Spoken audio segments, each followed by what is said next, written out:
चलिए दोस्तों, एक और मजेदार केस स्टडी की जाए। और इस केस स्टडी में एक्चुअली है तो को एक्यूज्ड की ही बातें, इससे जुड़ी केस स्टडी हमने ऑलरेडी की हुई है, लेकिन इसमें एक मजेदार चीज ये है, एक ऐसा पॉइंट जो हमें ध्यान रखने की हमेशा जरूरत होती है। पहली केस स्टडी से थोड़ी सी अलग होगी, है दिखने में एक जैसी होगी, लेकिन एक ऐसा पॉइंट इसमें है जो कि बहुत ही इंटरेस्टिंग है, बहुत ही सिंपल, लेकिन उसके कारण ये आंसर ही बदल जाता है। जी हां, सो माय डियर फ्रेंड्स, 1999 जून में आया हुआ ये सवाल हम कर रहे हैं स्कैनर में से। आइए इसकी शुरुआत करें my dear friends. A is on trial for the murder of C. There is evidence to show that C was murdered by A and B. Evidence है, केस ए के खिलाफ चल रहा है। And B said A and I murdered C. A and I murdered C लिखा उसने। Can the court take into account this statement of B against A? भैया अगर वो को एक्यूज्ड होते, दोनों के खिलाफ केस चल रहा होता, तो डेफिनेटली बी की स्टेटमेंट वैलिड मानी जाती। लेकिन क्वेश्चन पढ़ते ही हमें साफ पता लग रहा है कि only A is on trial of murder of C. और यहां पर अगर बी ये कह दे कि भाई हमने किया है, तो अगर इसके लिए इस एविडेंस को हमने वैलिड मनवाना है, तो मैजिस्ट्रेट के सामने ये को एक्यूज्ड के द्वारा दी गई कन्फेशन को वैलिड मानेंगे, राइट? तो उसे दूसरे को एक्यूज के अगेंस्ट इस्तेमाल किया जा सकता है।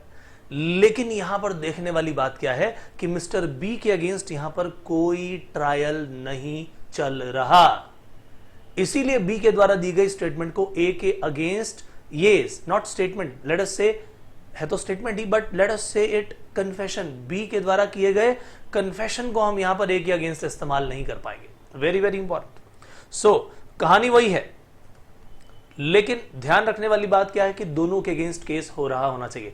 एक और केस स्टडी जो हमने की थी, वहां पर ए के अगेंस्ट भी एक ट्रायल चला, फिर बी के अगेंस्ट भी ट्रायल चला था, दोनों के अगेंस्ट ट्रायल चला था, तब जाके एक की स्टेटमेंट, एक का कन्फेशन दूसरे के अगेंस्ट इस्तेमाल किया। यहां पर क्या किया गया है, केवल एक के अगेंस्ट ट्रायल चल रहा है, ये कहा गया है। आइए पढ़ लें। So according to section 30 of the Indian evidence act, confession लिखा नहीं है यहां पर, confessions normally bind only the persons making them, except in cases covered under section 30, that is when the confession is made before a magistrate in the native state. It binds only the person confessing, not only the person confessing but the co-accused also, कि भैया जो confession कर रहा है सिर्फ और सिर्फ उसी को नहीं बल्कि उसके co-accused को भी bind करती है। The person who is making the confession and the person on whose behalf he is admitting the guilt, that is who according to his confession is a co-accused, needs to be tried jointly with him. Very very important line कि भैया यहां पर अगर आपने co-accused का काम करना है तो भैया जॉइंट ट्रायल होना चाहिए, तब जाके इसे हम वैलिड मानेंगे। Only then his confession will bind both. Hence a joint trial is one of the prerequisite for the confession to be binding on the co accused also. तो ए के अगेंस्ट पहले केस चल रहा था, साथ में बी को भी बीच में ले आए, बी के अगेंस्ट भी केस करके उसे पार्टी बना दिया और क्या बना दिया, जॉइंट ट्रायल बना दिया, तब जाकर के इसे वैलिड माना जाता है। लेकिन यहां पर इस वक्त बी के अगेंस्ट केस दायर नहीं किया गया है। अब अगला स्टेप ये हो सकता है कि भाई जीए स्टेटमेंट अगर पता लग गई तो बी को पकड़ा जाए, उसके अगेंस्ट मुकदमा चलाया जाए, दोनों को को एक्यूज्ड बनाया जाए, फिर उसकी स्टेटमेंट को उसके अगेंस्ट इस्तेमाल किया जाए, तब इसे वैलिड कन्फेशन उसके अगेंस्ट, को एक्यूज के अगेंस्ट इस्तेमाल किया जा सकता है। लेकिन यहां तक इस पर्टिकुलर केस स्टडी में अभी तक ऐसा नहीं था, क्योंकि दोनों के अगेंस्ट केस नहीं चल रहा था। Very very important point.